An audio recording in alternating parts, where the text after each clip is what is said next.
Hello students, आज की video में हम दीर्घकालीन उत्पादन फलन या पैमाने के प्रतिफल नियमों को तालिका और रेखा चित्र के आधार पर स्पष्ट करने का प्रयास करेंगे।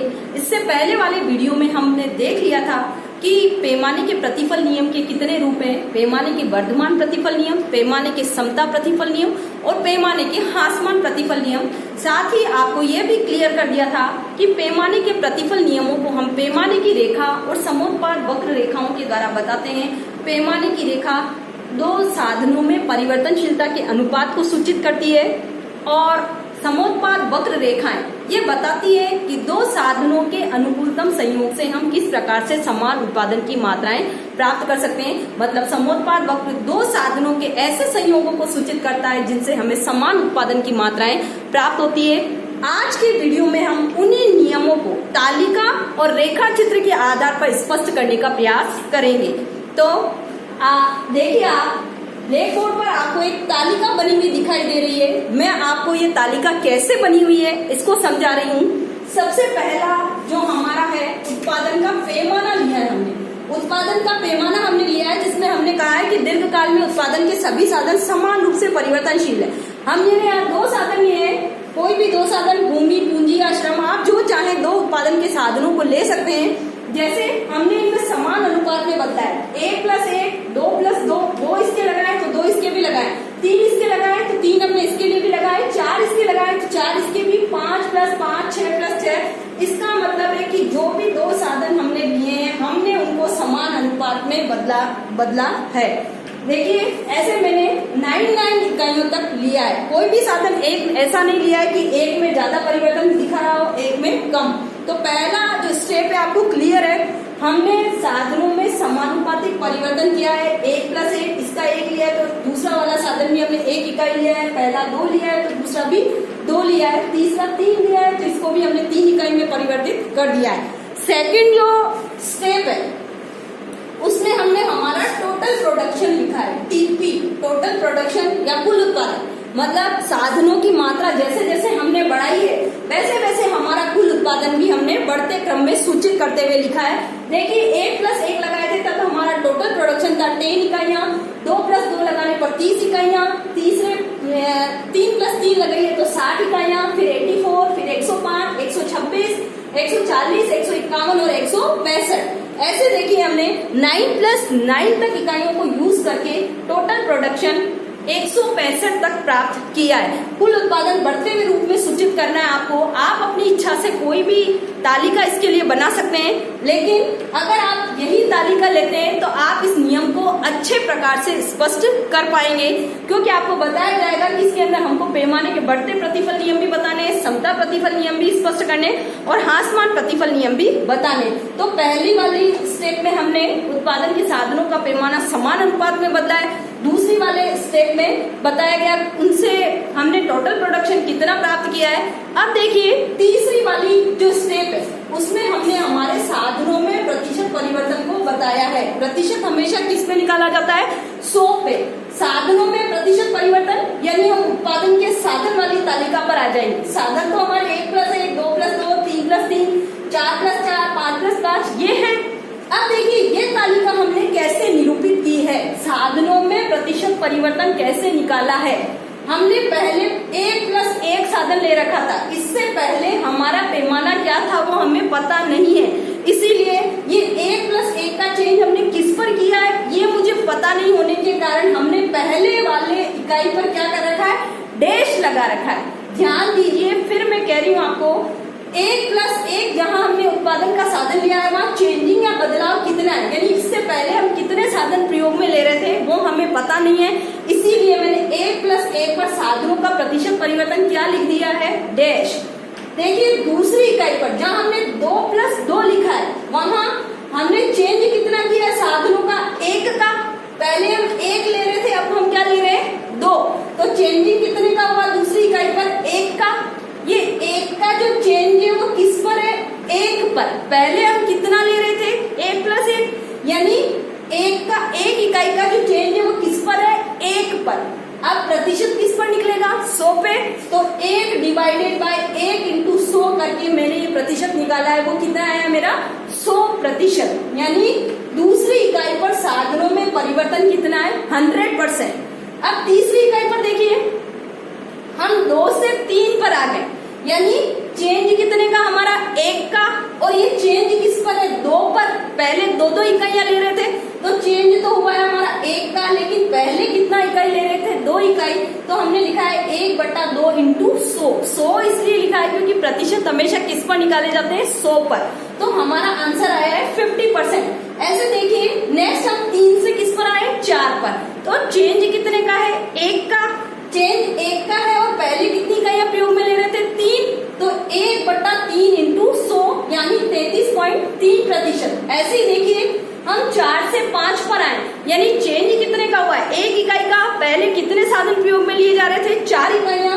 तो हमने लिखा है 1/4 इंटू 100 यानी 25%। ऐसे ही 5 से 6 पर आए, चेंज कितने का? 1 का। और ये चेंज हमने लिया है 5 पर। तो 1/5 इंटू 100 इक्वल टू 20%। तो साधनों में प्रतिशत परिवर्तन के लिए हमने पहले नंबर वाली तालिका का सहारा लिया है। नंबर 1 तालिका के आधार पर हमने साधनों के प्रतिशत परिवर्तन को सूचित किया है कि पहले हमारे साधन हमने 100% बदले, फिर 50% बदले, फिर 33.3% बदले, उसके बाद हमने 25% बदले, फिर 20% बदले, फिर 16.6% बदले, 14.28, लास्ट हमने 12.5% की दर से साधनों में वृद्धि की है। तीसरी वाली तालिका आपको क्लियर होगी ये कैसे बनी हुई है। आपको फर्स्ट नंबर वाली तालिका को आधार मानकर ये प्रतिशत परिवर्तन निकालने। पहला मैंने कहा था डैश लिखा हुआ है, मैंने यहाँ पे डैश। 1 से 2 पर आए, चेंज हुआ है 1 का। पहले कितनी इकाइयां प्रयोग में ले रहे थे? 1 इंटू 100 इक्वल टू 100%। फिर देखिए, दूसरी से तीसरी पर आए, चेंज कितने का हुआ है? 1 का। चेंज कितने पर है? 2 पर। तो 1/2 इंटू 100 इक्वल टू 50%। 3 से 4 पर आए, चेंज 1 का। कितने पर है? 3 पर। 1/3 इंटू 100। ऐसे करके हमने लास्ट तक निकाला है। अब हम आ जाएंगे हमारे चौथे नंबर के तालिका सारणी के अंदर। उत्पादन में प्रतिशत परिवर्तन निकालना है। अब हम किस तालिका का सहारा लेंगे? उत्पादन वाली तालिका का, कि हमारा टोटल प्रोडक्शन में प्रतिशत परिवर्तन कितना हुआ है। साधनों में प्रतिशत परिवर्तन निकालने के लिए हमने साधनों के इकाइयों का सहारा लिया था। उत्पादन में प्रतिशत परिवर्तन निकालने के लिए हमें कुल उत्पादन वाली इस तालिका का सहारा लेना है।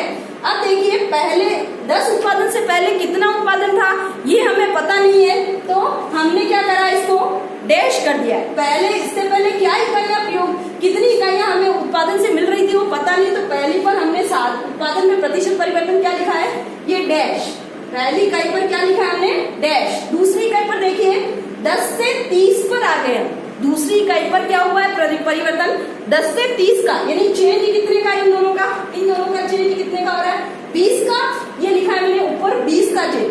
20 का चेंज किस पर है? 10 पर। पहले कितना था? 10। तो 20 का चेंज किस पर है? 10 पर। तो 20/10 इंटू 100 क्यों लिखा है?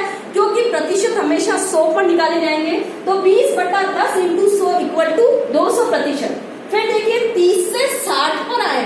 30 से 60 पर आने का अभिप्राय क्या? चेंज कितना हमारा? 30 का। 60 माइनस 30 करेंगे तो क्या आएगा? 30। और ये चेंज कितने पर था? पहले कितना था? 30। तो 30/30 इंटू 100 इक्वल टू 100%। फिर देखिए, हम 60 से 84 पर आए। चेंज कितने का हुआ हमारा? 24 का। 60 से 84 का डिफरेंस कितना होता है? 24। और ये चेंज किस पर है? 60 पर। तो 24/60 इंटू 100। ऐसे ही देखिए, 84 से 105 पर आए, यानी चेंज कितने का? 21 का। ये चेंज किस पर है? 84 पर। तो 21/84 इंटू 100। फिर देखिए, 105 से 126 पर आए, चेंज कितने का? 21 का। 21 का चेंज किस पर है? 105 पर, क्योंकि पहले उत्पादन कितना था? 105। तो हमने लिखा 21/105 इंटू 100 हर बार इसलिए लिखा है क्योंकि प्रतिशत हमेशा 100 पर निकाले जाएंगे। फिर नेक्स्ट देखिए आप, 126 से 140 पर आए, यानी चेंज कितने का है हमारा? 14 का। 14 डिवाइडेड बाय 126 इंटू 100। फिर देखिए, 140 से 151 से 165 पर आए, चेंज हुआ है हमारा 14 का, और ये चेंज है 151 पर, इसलिए 151 इंटू 100। यानी आपको प्रतिशत परिवर्तन निकालने के लिए जब उत्पादन में प्रतिशत परिवर्तन निकालना है तो उत्पादन वाली तालिका को देखना है, और जब साधनों में प्रतिशत परिवर्तन निकालना है तो साधनों में प्रतिशत परिवर्तन वाली तालिका को आपको देखना है। अब देखिए, ये आंसर भी निकाल लिया हमने। यहाँ पर आया है हमारा पहला उत्पादन में प्रतिशत परिवर्तन तो है 200, दूसरा है 100, तीसरा है 40, चौथा है फिर छठा 11, फिर 7.8 और फिर 9.2%। अब मेरे हिसाब से आपको ये तालिका यहाँ तक कैसे बनी हुई है वो आपको समझ में आ गया होगा। पहले वाले स्टेप में हमने उत्पादन के साधनों का पैमाना लिखा है, दूसरे वाले में कुल उत्पादन की मात्रा दर्शाई है, तीसरे वाले स्टेप में हमने साधनों में प्रतिशत परिवर्तन पहले वाले उत्पादन पैमाने के आधार पर निकाला है, चौथे वाले स्टेप में हमने उत्पादन में प्रतिशत परिवर्तन को सूचित किया है। अब ये उत्पादन में प्रतिशत परिवर्तन और साधनों में प्रतिशत परिवर्तन के आधार पर हम अपने नियमों को देखने का प्रयास करेंगे। पहली स्टेप पर देखिए आप, जब हम साधनों को 100% बदलते हैं तब उत्पादन कितना बदला है? 200%। यानी साधनों में 100% वृद्धि की गई, जबकि कुल उत्पादन में कितनी वृद्धि हुई? 200%। साधनों में प्रतिशत परिवर्तन से कुल उत्पादन में प्रतिशत परिवर्तन अधिक हुए हैं। फिर देखिए साधन को 50% बदला है, कुल उत्पादन बदला है हमारा 100%, यानी साधन बदलाव से कुल उत्पादन में वृद्धि की गति अधिक है। तीसरी स्टेप में साधनों में 33.3% परिवर्तन किया है तो कुल उत्पादन कितना बदला है? 40%। यदि साधनों में प्रतिशत या आनुपातिक परिवर्तन से कुल उत्पादन में वृद्धि की गति अधिक है। तो यहाँ तक तो हमारे क्या है, जितने साधन बदले हैं उससे कुल उत्पादन अधिक तीव्र गति से बदला है, तो इसको हम कहेंगे पैमाने के वर्धमान प्रतिफल नियम। वर्धमान प्रतिफल। फिर देखिए 5वीं इकाई पर उत्पादन के साधनों को हमने कितना बदला है? 25%, तो हमारा कुल उत्पादन भी 25% ही बदला है। फिर देखिए 6ठी इकाई पर साधनों को 20% बदला है, कुल उत्पादन भी 20% बदला है। तो पिछले वीडियो में आपको बताया गया था कि साधनों में जिस अनुपात में परिवर्तन किया जाता है, यदि कुल उत्पादन भी उसी अनुपात में बदलता है तो उसको हम कहते हैं पैमाने के समता प्रतिफल नियम। पैमाने के समता प्रतिफल। समता प्रतिफल सूचित हो रहे हैं यहाँ, पैमाने के समता प्रतिफल नियम। फिर देखिए लास्ट वाली जो 3 इकाइयां है उसके अंदर साधनों को हमने 16.6% बदला है, कुल उत्पादन से कम दर से बढ़ा है, 11% ही बढ़ा है। फिर 14.2% साधन बदलाव करने पर उत्पादन 7.8% ही बदला है। फिर 12.5 का परिवर्तन करने पर कुल उत्पादन 9.2% की दर से ही बदला है। यानी साधनों में जितनी वृद्धि की गई है, यदि हमारा कुल उत्पादन उससे कम गति से बढ़ता है तो उसको हम कहते हैं पैमाने के ह्रासमान प्रतिफल। पैमाने के ह्रासमान प्रतिफल। ह्रासमान प्रतिफल। तो इस तालिका के आधार पर हमने दीर्घकालीन उत्पादन फलन के नियम या पैमाने के प्रतिफल नियमों को स्पष्ट करने का प्रयास किया है कि प्रारंभिक अवस्था में जिस अनुपात में साधन बदले जाते हैं, यदि कुल उत्पादन से अधिक बढ़ता है तो पैमाने के वर्तमान प्रतिफल, यदि साधनों को जिस अनुपात में बदलते हैं कुल उत्पादन भी उसी अनुपात में बदलता है तो पैमाने के समता प्रतिफल, यदि साधनों को जिस अनुपात में बदला जाता है यदि कुल उत्पादन से कम गति से बढ़ता है तो उसको हम कहते हैं पैमाने के ह्रासमान प्रतिफल नियम। ये तालिका आप अपनी कॉपी में उतार लेंगे और इसको समझने का पूरी तरह से प्रयास करेंगे। फिर भी यदि आपको कोई डिफिकल्टी है तो आप मुझे फोन कर पूछ सकते हैं। ये तालिका आपको समझ में आ गई होगी। अब हम इस नियम का स्पष्टीकरण करने के लिए, जो पैमाने के प्रतिफल नियम है उनका स्पष्टीकरण करने के लिए मैं आपके सामने एक रेखा चित्र बना रही हूँ, जो आप इस तालिका के आधार पर न बनाकर अपने नियमों को शो करने के लिए बनाएंगे। ये तालिका आपके समझने के लिए थी। अब हम इसी तालिका के आधार पर भी चित्र बनाए तब भी बन सकता है, और यदि इस तालिका के आधार पर नहीं बना रहे तब भी आपको चित्र कैसे बनाना है वो मैं आपको बता देती हूँ।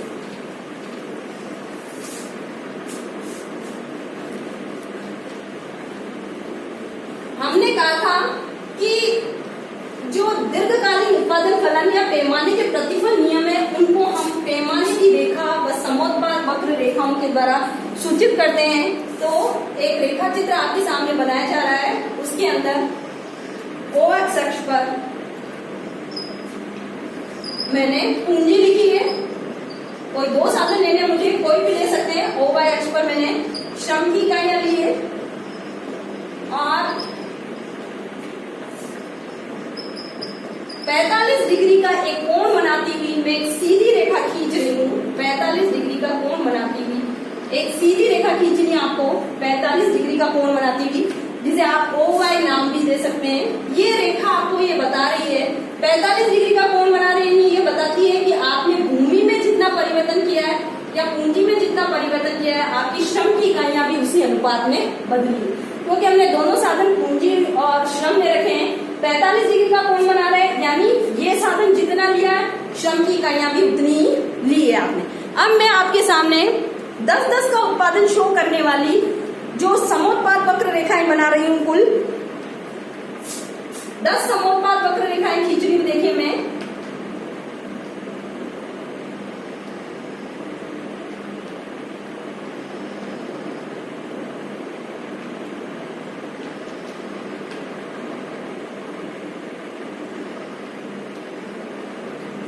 आइसो प्रोडक्ट 1, 2, 3 नाम दे सकते हैं आप इनको। IS1, IS2, IS3, IS4। उसके बाद में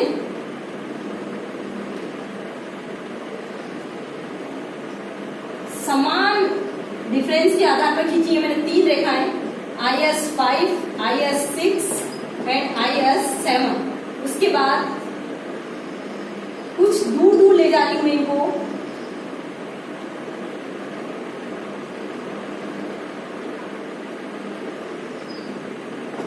IS8, IS9 एंड IS10। इसका मतलब है आइसो प्रोडक्ट 1, 2, 3, 4, 5, 6, 7, 8, 9, 10।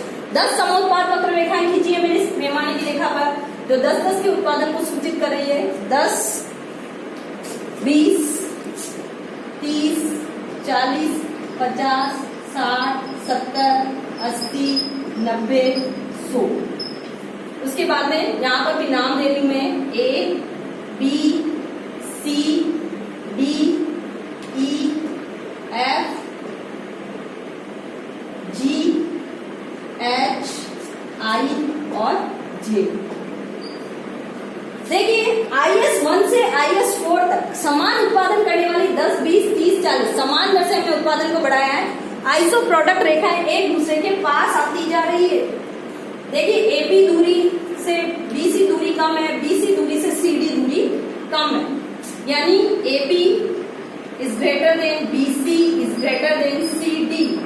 यानी समान उत्पादन प्राप्त करने के लिए हमें अपेक्षाकृत कम साधनों की जरूरत लग रही है। यदि हम उतनी ही मात्रा में साधन लगा रहे हैं तो हमारा क्या उत्पादन ज्यादा दर से बढ़ रहा है। यदि हम जितने साधन लगा रहे हैं उतना ही उत्पादन चाहिए, तो हमारी जो आइसो प्रोडक्ट रेखा है वो एक दूसरे के पास आती जा रही है। A से D बिंदु तक ये एक दूसरे के निकट आती जा रही है। इसका मतलब क्या लग रहा है हमें, यहाँ कौन सा नियम क्रियाशील हो रहा है, पैमाने के वर्धमान प्रतिफल, पैमाने के बढ़ते प्रतिफल। उसके बाद देखिए नेक्स्ट स्टेप में IS5 से IS7 तक EF इक्वल टू FG। जितनी EF की दूरी है उतनी FG की दूरी भी बनानी है आपको। पेंसिल और पटरी की सहायता से आपको चित्र बनाना है। ये जो दूरी है इतनी ही दूरी ये भी है। ये इस बात को स्पष्ट कर रही है कि जितना साधन बदले उतनी ही अनुपात में हमारा कुल उत्पादन भी बदला है। तो पैमाने के समता प्रतिफल, पैमाने के समता प्रतिफल, समता प्रतिफल। और लास्ट देखिए HIJ, ये समोत्पाद वक्र रेखाएं जो समान उत्पादन को दर्शा रही है। 80 से 90, 90 से 100 तक आए हम। 10-10 का डिफरेंस लिया हमने। समान उत्पादन करने वाली समोत्पाद वक्र रेखाएं जो है एक दूसरे से दूर होती चली जा रही है, यानी हमें सेम उत्पादन प्राप्त करने के लिए अपेक्षाकृत ज्यादा साधनों की आवश्यकता लग रही है। तो इसका मतलब कौन से नियम है, पैमाने के ह्रासमान प्रतिफल नियम, पैमाने के ह्रासमान प्रतिफल। पैमाने के वर्धमान प्रतिफल जब लागू होते हैं तो समोत्पाद वक्र रेखा एक दूसरे के पास आती जाएगी। समता प्रतिफल लागू होते हैं तो ये बराबर दूरी पर रहेगी। ह्रासमान प्रतिफल नियम क्रियाशील होता है, ये रेखाएं एक दूसरे से दूर होती चली जाएगी। तो तालिका और रेखा चित्र के द्वारा भी हम अपने पैमाने के प्रतिफल नियमों का स्पष्टीकरण इस आधार पर कर सकते हैं। आपको जो तालिका थी उसके आधार पर चित्र निरूपित करते हैं तब भी आप ऐसा चित्र बना पाएंगे, और यदि नहीं करते तो अपने अकॉर्डिंग आप कोई भी एक उदाहरण से इसको स्पष्ट करने के लिए इस टाइप का रेखा चित्र बना सकते हैं। पैमाने की रेखा 45 डिग्री की बनानी है। समोत्पाद वक्र रेखा है जो पास पास आती रहेगी तो पैमाने के बढ़ते प्रतिफल को सूचित करेगी। ये जब बराबर दूरी पर होगी तो समता प्रतिफल को सूचित करेगी, और जब दूर होती चली जाएगी तो ह्रासमान प्रतिफल को बताएगी। ये थे पैमाने के प्रतिफल नियम जिसका हमने तालिका और रेखा चित्र के द्वारा स्पष्टीकरण किया। धन्यवाद।